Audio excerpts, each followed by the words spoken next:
YouTube, what's going on? Boston Joe.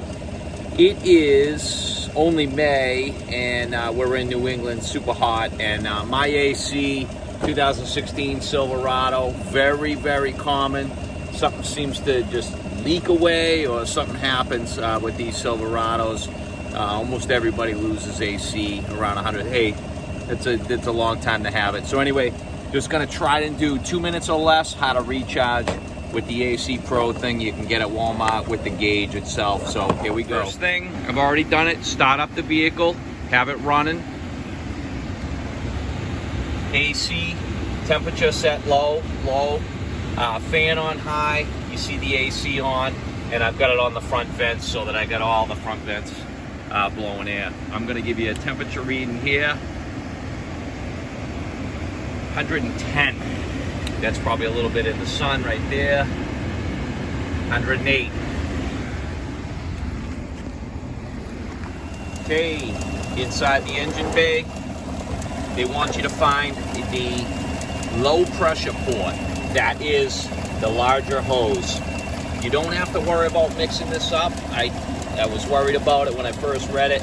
These are two different size. I think they're both called Trader valves. So the high side is actually a larger port than the low side. So you will not be able to get this connector on the wrong fitting. Take the connector, clicks right on. Boom. Now you gotta be careful what refrigerant you gotta use. As the newer model years, you're gonna have to use more than just the 134A. You're gonna use something else, and it's at least double the price. So anyway, we're still gonna recharge and see if we can't get it to hold some of it. These new modern ones do have some leak sealer where they might expand your O-ring, stuff like that. So let's give it a shot. Shake the can and keep it in the vertical position. Pull the trigger to release the refrigerant from the can into your system. When you release the trigger, you'll see the pressure that's in the system. So let me finish emptying this can into the system and we'll check the temperature. So guys, it is the next day and I brought my temperature gun outside and I've got the AC, I've got the truck running, and it's definitely blowing cold.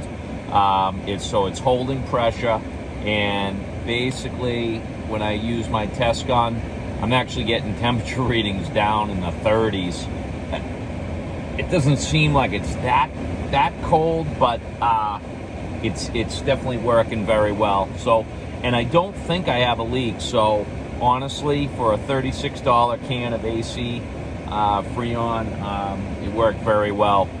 So that's it. I just wanted to let you guys know that it worked, and hopefully it continues to work.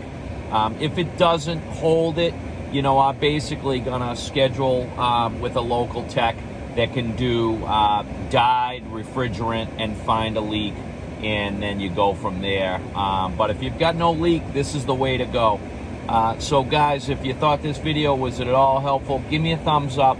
I'd love to have you subscribe. I do post some automotive content, you know, every now and then, and some financial content as well. So this is it. Boston Joe, over and out.